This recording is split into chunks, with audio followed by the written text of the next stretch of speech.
एक मिनट।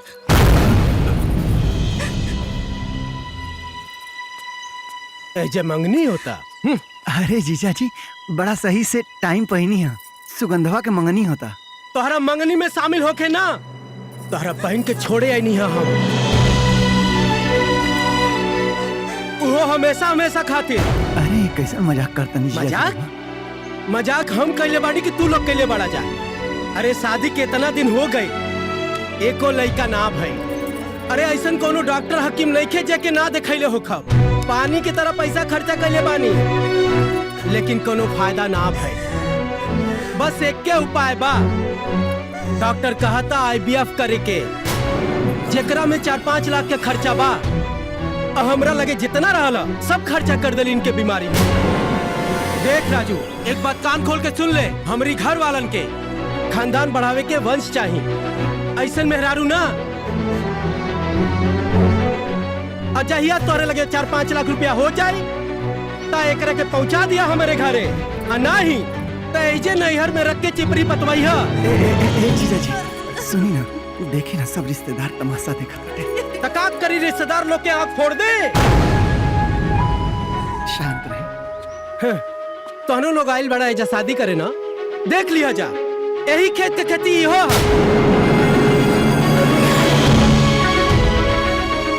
कहीं ऐसा ना हो कि बड़की बहन जैसे छोटकी बहन निकल जाए।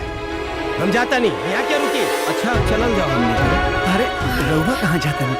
ये मंगनिया कल ही सब। देखा राजू, हमने के थोड़ा टाइम दा, हम तहरा सब बात के खबर करब। फोन पर हम तहरा के सब बात बताई। ठीक बा, हमने के चलत आनी। चला लोग। बउआ तू काहे रुकल बड़ा, चला।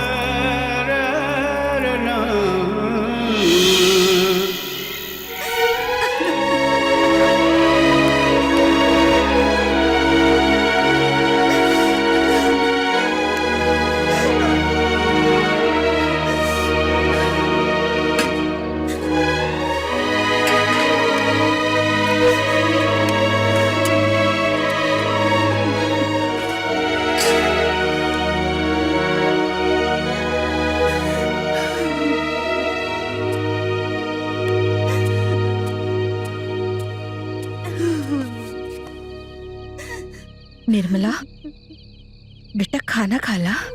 नहीं माई, ये सब ना हमरे कारण भइल बा माई। हम अभागन बानी माई, अभागन बानी। अपना साथे साथे अपना छोटकी बहन के भी जिंदगी बर्बाद कर देने माई। नहीं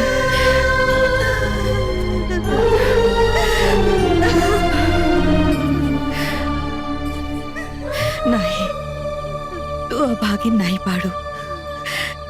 अरे तू तो हमार लक्ष्मी बाड़ू, लक्ष्मी। तू अपना पीठ पे राजू के लेके आईलू, और राजू सुगंधा के। तू अभागिन कैसे हो सकेलू? तू तो भाग्यवान बाड़ू। भगवान हर माँ बाप के तोहरे जैसन बिटिया दे। और रहल बच्चा के बाद तो ब्रह्मा के लिखल के मिठाई। एक न एक दिन भगवान तुहार गोद जरूर भरिए। हमार बिटिया अभागन ना हो सकेले।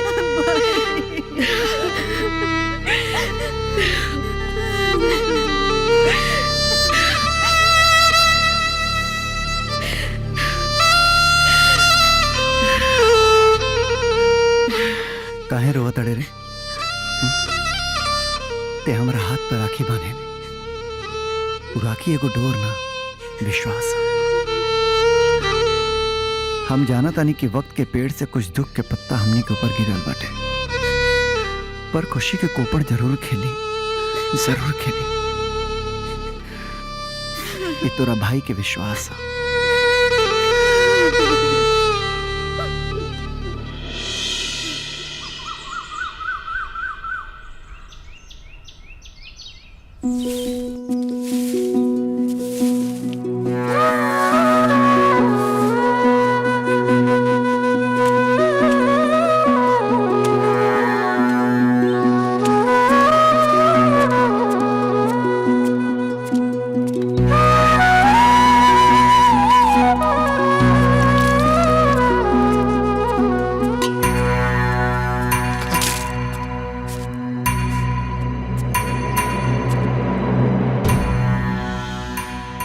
का रजुआ, सुनली है तोहार छोटकी बहन सुगंधवा के रिश्ता टूट गईल बा और बड़कियों ससुराल से वापस आ गईल बिया।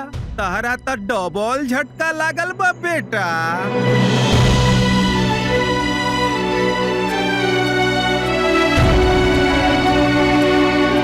राजू बाबू,